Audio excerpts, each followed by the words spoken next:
Hi, I'm Brian Mullen, and this is Balls Out Physics, Episode 2, The Gravitational Constant.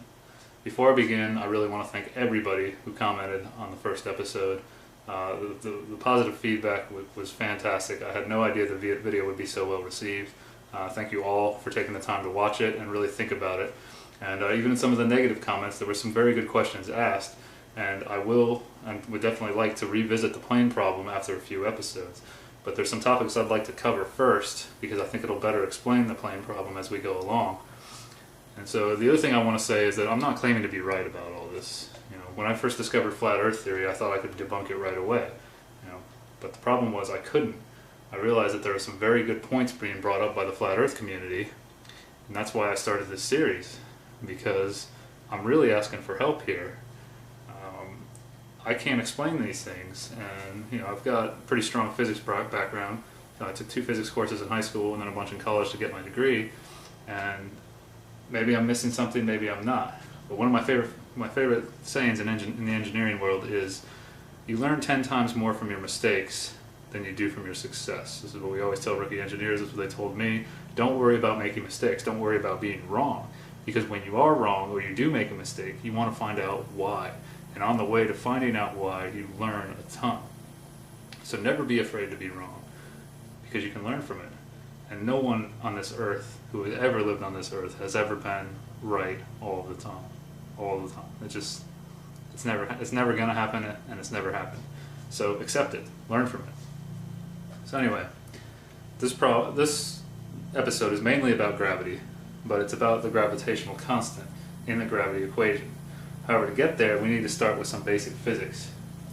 And so I've set up a problem here with the Earth, represented by this blue ball, and me or any other man or woman standing on the Earth, and how we determine the weight of that person, okay? Or the force of gravity acting on that person. Weight and the force of gravity are actually the same, or at least that's the accepted belief in physics. Weight is actually caused by the force of gravity of the Earth pulling down on the object, in this case, the person. And so the bread and butter physics equation up here, one of the first equations you learn in Physics 1 is force is equal to mass times acceleration. This is what Newton based all of his 3 laws of motion on. And since his boy Copernicus, 150 years prior, had come up with the solar system, he knew that he needed to come up with an equation that would not only work on Earth, but would work throughout the universe. Okay? And so what this equation says is that the force acting on an object is equal to the mass of that object multiplied by the acceleration that the object is experiencing. Okay? And mass is defined as the amount of matter in an object. And in Physics 1, they hammer into your head that mass is the same throughout the universe. Only weight changes, because the gravity on each planet can change. The gravity on the moon is less than it is on Earth. It's supposed to be about 1/6 of what it is on Earth. And so I was taking physics, and I had just taken chemistry, or I was taking it at the same time, I can't remember, but I immediately thought about the fact in the lab we were weighing things in terms of grams. And in the metric system, grams and kilograms are actually units of mass. But to determine mass, we actually weigh it, or weigh an object, and we say this is how massive it is. And so I thought to myself, well, if that's the case, if I took that same scale up to the moon, it would definitely give me a different reading, because the force of gravity is less, and that's what's pulling the scale down, right? So how can that be? How can mass be the same throughout the universe? Does that mean we would have to calibrate our scales to work on the moon so that they show the same mass that we get on the Earth? Or do we use a conversion factor instead? Or how does that work? Does that mean that just all mass in the universe is actually defined on Earth? I don't know. I never really got that, but at the time I had been in school for a long time. I was 18 years old, and I was ready to get out and go make some money, so I didn't really ask too many questions. However, I always questioned that, and I always thought about it, and I've talked about this with some other people, and there are a lot of people that say, yeah, that doesn't really make a whole lot of sense. But it's accepted in the physics world. So anyway, that's mass. Okay, the mass of an object, the amount of matter in an object. The acceleration acceleration is defined as any change in velocity. Okay, so velocity can be measured in miles per hour, as I just showed in the first problem, or kilometers per hour, kilometers per second, meters per second, whatever. That's the rate of velocity. However, acceleration is defined as any change in velocity. So in this example, if I'm standing right here on this Earth, okay, I have a velocity. I'm moving with the Earth. As you remember in the first problem, he said, I'm in Central Florida, my velocity is probably around 900 miles per hour, maybe a little less, somewhere between 850 and 900 miles per hour, okay? But since the Earth, I'm supposed to be standing on an Earth that is rotating, this direction of that velocity is constantly changing. Okay, so when I get over here, this is exaggerated obviously, but now my velocity is pointing this way. So, even though I'm standing at rest, because of this theory, I'm constantly accelerating, because the direction of my velocity is constantly changing. And this will be better explained in the next episode when we talk about centripetal force. So anyway, since weight and mass are different, weight is actually considered to be a force. This force of gravity, we have weight over here and weight here, weight is equal to the force of gravity pulling me down. Okay? So this equation can be rewritten, F equals ma can be written as weight is equal to mass times little g here. And little g is considered the acceleration due to gravity, or the acceleration at which things fall towards Earth. Now I posted a link in the description to a trailer for the BBC series episode 4, Human Universe, in which Professor Brian Cox from the UK travels to the Glenn Research Center in Cleveland, Ohio to do an experiment with NASA's vacuum chamber. And in the experiment, they drop a clump of feathers and a bowling ball. And the first time they drop it when there's air in the chamber, the bowling ball obviously falls a lot faster than the clump of feathers. But when they remove all of the air from the vacuum chamber, both the feathers and the bowling ball fall at exactly the same rate. So what this little g says is that all objects accelerate towards Earth at the same rate unless there is some type of fluid preventing them from falling at that rate. And so the more dense something is, the faster it'll fall through the air. The less dense, the slower. It's just like in water. Something heavier or more dense, more massive will sink faster than something that's less massive or less dense. And if the density is actually less than water, it'll float. And the same with our air. That's how hot air balloons work. Or blimps with helium inside them, or balloons. That's why they float, because their density is less than that of air. But when you get rid of air or any fluid, everything falls at the same rate. And that's a really great episode. I highly recommend you watch it. It's very interesting to see. Okay, so that's weight. Okay? And weight or force in the metric system is measured in newtons. Okay?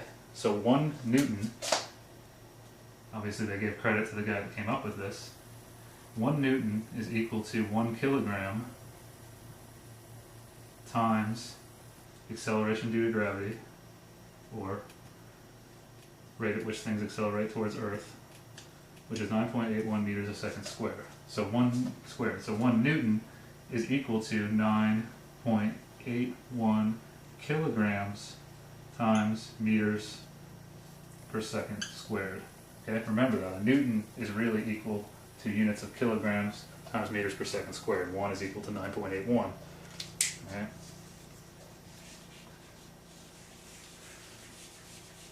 So I weigh about 160 pounds, and in the English system I could just say that's pounds mass, or actually I can say that's pounds force, but in the English system we don't actually differentiate between with 2 different units between mass and weight. There is a unit called a slug that's used for mass, but nobody uses it, or that is mass but nobody uses. So if I say my weight is 160 pounds force, I can convert that to mass in the metric system, which is about 72.6 kilograms. So my weight in the metric system would be 72.6 kilograms times 9.81 meters per second squared equals roughly 712 newtons. Okay? That's my weight in metric units. So, over here, we have the equation due to gravity. Okay. And that says that the force of gravity is equal to the gravitational constant times the mass of one object, in this case me, this is represented by a little m, times the mass of another object, which would be the Earth, divided by the distance between them squared, which in this case would be the radius of the Earth. Now you should actually add the distance to my center of mass from the Earth's surface, but it's so insignificant that it doesn't really matter. Okay? And the gravitational constant, which I should have written down here, is equal to 6.67408 times 10 to the negative 11 meters cubed over kilograms times seconds squared. Okay? So if you plug the mass of Earth, which I have written here, which is 5.9726 times 10 to the 24th kilograms, really big number, my mass, 72.6 kilograms, and the gravitational constant, and the radius of Earth, which is 6,371,000 meters, you will get 712 newtons, roughly. Pretty close. Close enough to say it's the same. To say that to accept the fact that, well, the assumed fact that gravity is causing this weight. And that's why I have weight is equal to the force of gravity on here. Okay? This is what is taught in physics. That this force of gravity actually creates my weight, but there's just two different ways we can calculate it. Okay? But Newton came up with this before he came up with the equation for gravity. And in fact, Newton only proposed the equation. He didn't actually finish it. He said, from looking at the solar system model and watching things in the sky that he thought, or he assumed were orbiting Earth based on Copernicus' work, that the force of gravity was proportional to the mass of one object times the mass of another object divided by the distance between them squared. Okay? He said they're proportional, they're not equal. So what this means is, if either one of these masses go up, or both of them go up, the force of gravity also goes up. But as the distance between them increases, the force of gravity goes down. And as you can see, this is square, so distance plays a big part here. So he eventually proposed that he needed this big G up here, this gravitational constant. And he didn't know how to determine that, but he did know that the units would be what we have right here, meters cubed over kilograms times second. Now, he might not have been using the metric system then, I haven't actually looked into that, but he would have been using something similar, so I'm just going to assume that he used metric units. Because if you combine the units in this proportion right here, you would get, assuming the masses are measured in kilograms, you would get kilograms squared over meters squared. And if you multiply that times this factor down here, you will end up with kilograms times meters a second squared, which is equal to a Newton, or a unit of force. Okay, just like I showed in the original equation, the original bread and butter equation over here. So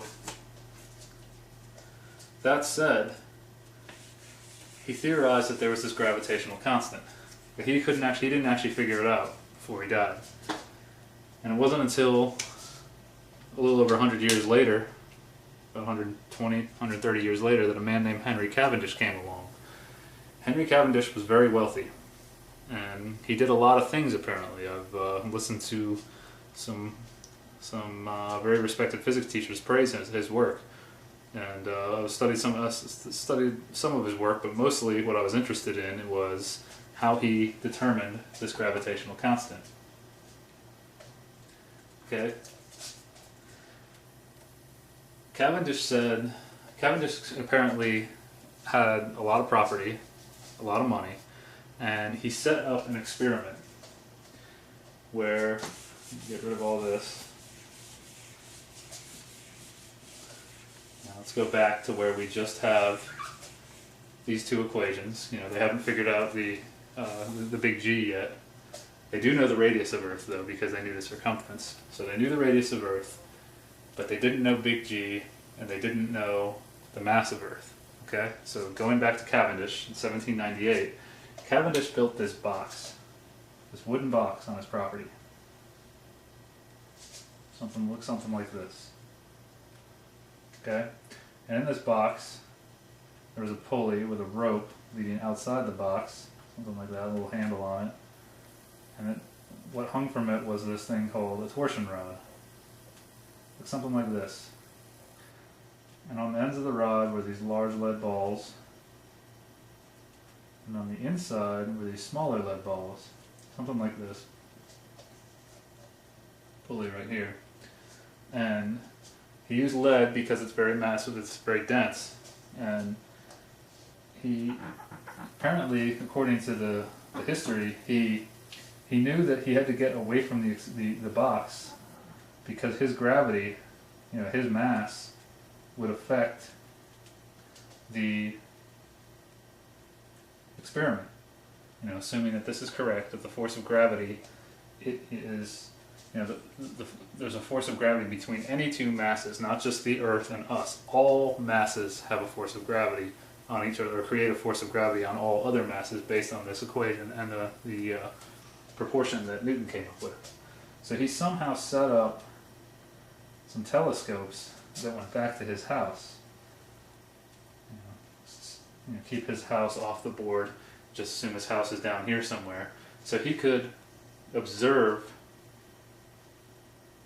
this experiment, and somehow he calculated big G from this. Okay. Well, when I started researching this, I said, okay, well, let's see some examples of a modern day torsion rod experiment that somebody's built that shows how this works. Well, I couldn't really find one. I actually had a lot of trouble finding one. Actually, one of the physics professors that was praising him had a little model that he held up and was joking that his TA couldn't get it to work and got frustrated with it and gave up. And I'm thinking to myself, over 200 years later, we don't have models of this, or repeats of this experiment all over the place that determine big G. It didn't make much sense to me. So I said, okay, well, you know, going back through the history, let's assume that he did this somehow. He's a really smart guy, and we just haven't been able to get it to work again. Okay?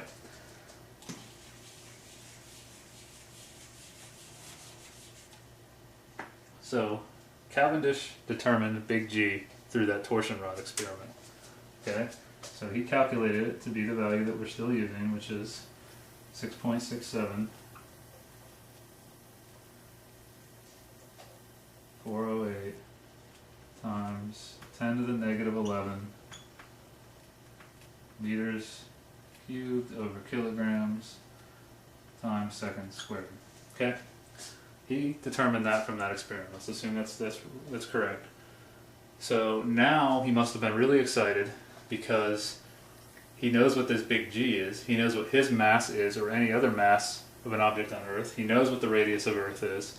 So he can set these two equations equal to each other. You know, he knows that weight and the force of gravity are equal. So what he did was, you can say, you can look this up, this is exactly how this was done. Weight, which is equal to mass times G, or the mass of the man or whatever object he's using, in my case I'm going to say me, is equal to big G times the mass of the man times the mass of Earth divided by the radius of Earth squared. Now immediately you can cancel the mass of the object, or me, out, because they're in the numerator on both sides. This is really mg over 1. Okay? And now, let's come up here. You can solve for the mass of Earth. You can multiply the radius squared times both sides, and that comes over here. Cancels on this side, and then you can divide by big G, so you get me, and this is basic algebra here, is equal to little g, the acceleration due to gravity, or the rate at which things accelerate towards Earth, times the radius of Earth squared divided by big G. And that is how the mass of Earth is calculated. That is the mass that NASA has on their fact sheet, where I got all this information about the Earth's radius and the mass of Earth and everything for this problem. Okay? So I looked at this and I said, okay, that makes sense, but I still had the question in my mind saying, wait a second though, why can't we do this torsion rod experiment now? There's some, I looked into this more, and right now there's debate going on about what this big G actually is. Some people are arguing and saying it's different. And they're doing experiments on an atomic and a subatomic level, where they're looking at particles with very powerful microscopes and observing how they're attracted to each other, which they say is because of gravity. Now, I can't go buy an electron microscope and do those experiments myself to check it, because I don't have that much money. And I don't want to try to build a torsion rod experiment, because from everything I read, it sounds like it's not going to work. So I'm also going to spend a lot of money on that. So I'm really questioning, this big G. How did they come up with that?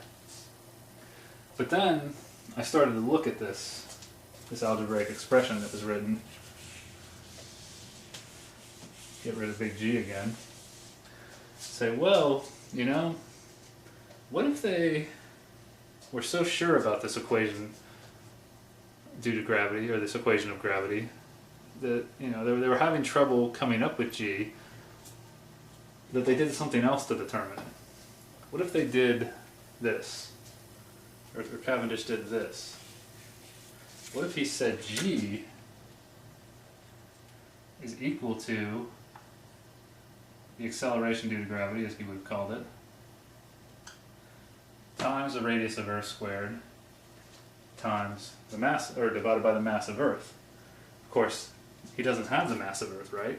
Well, he does have the radius of Earth. And at that time, they definitely knew how to calculate the volume of a sphere.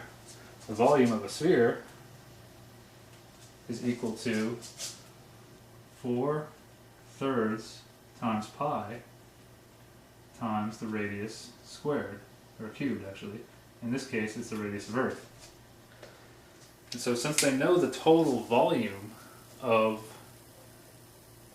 the Earth, they know that if they could figure out the average density of Earth, they could multiply that by this volume and get mass. If at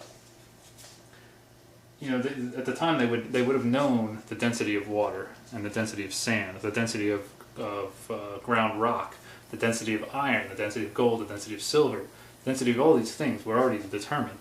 And to determine the density of something, it's really just the mass per unit volume. For example, we'll call them rho. Call rho density. Rho water is equal to 1,000 kilograms per meter cubed. What that says is, in 1 cubic meter, if you have you have something that holds a cubic meter of water, it weighs 1,000 kilograms.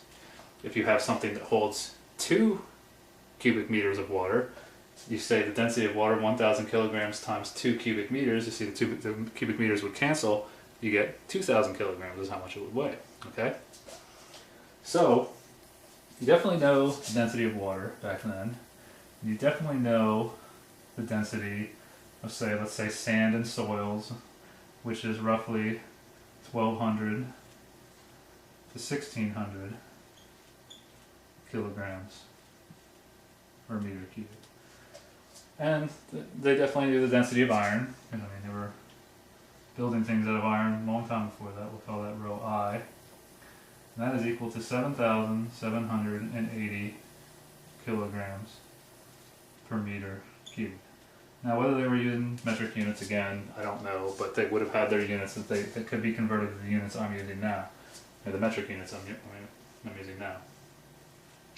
Now, based on the volume of Earth, let's call that VE, the volume of Earth is actually 1.083 times 10 to the 21 meters cubed, okay? If you use NASA's fact sheet with their mass of Earth, which is 5.9726 times 10 to the 24th kilograms, and you divide that by the volume of Earth, you will get an average density of Earth, I'm going to call that rho E over here, of 5,515 kilograms per meter cubed. Okay? So, looking at this, just looking at water and soil, water is, well, the average density of Earth is over 5 times greater than the density of water. And water is actually pretty dense. If you've ever done a belly flop into a pool, you've seen you've experienced how dense it is. But, the average density of Earth is 5 times that of water. It's also a lot greater than soil and sand, which is really ground rock. But then you look at the density of iron and notice that actually the density of Earth is pretty close to the density of iron, based on everything that was calculated, the mass that came from this relationship up here. So I started thinking, this is pretty high, and that's exactly why we theorize that the Earth has an iron core, because this is the average density of all the stuff in Earth, all of the elements, everything on the periodic table that we know. Now, at the time, they didn't know all the elements on the periodic table, but they knew a lot of things. So what I'm saying here is, if you follow where I'm going with this, how do we know they didn't guess, or that Cavendish didn't guess this mass of Earth, and then just use it to solve for G, and then do the opposite and say that he did this, that he solved for the mass of Earth using that value of G? It's the same thing, just based on the algebra. And then if you plug both of those values into this equation up here and use the mass of any object, whether it's a man, a horse, a carriage, anything, and use the radius of Earth, you're going to get a force that's equal to the weight you get for that same object if you just multiply the mass of that object's time the acceleration due to gravity, or the rate at which the acceleration at which things fall towards Earth. Seem far-fetched? I don't know. The fact that we can't really get this experiment to work, this torsion rod experiment to work, is perplexing. Very perplexing. We have to trust that they didn't do this. But what if they did? Our entire solar system model stems from this. Assuming that this is correct. Assuming that this big G, this gravitational constant, is correct. So, I don't know. I don't know what to think. But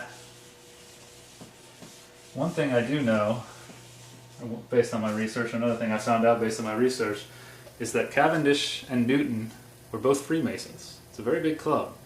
And back then, the average person couldn't even write their own name. So people slowly were introduced to the sciences. More and more people were introduced to the sciences over the years, and it wasn't just the wealthy people over the years. And I know there's a symbol out there that a lot of people have been trying to figure out. It looks something like this.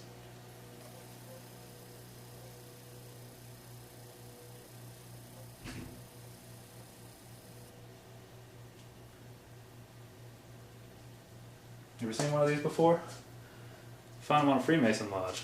It's kind of an ominous symbol. First time I saw it, I was like, what was that? What is that? It's very strange. Compass and a protractor. The big G in the center, but what does that stand for? I don't know. Could just be a coincidence. Some people think it means geometry. Some people think it means God. I don't know. Some people even think it means Gnosticism. I've done a little research on this. Who knows? But maybe that's just a coincidence. I'm just asking questions. But in the next episode, we'll look at the relationship between this equation and the centripetal force equation and how it was used to develop our solar system. Till next time, peace.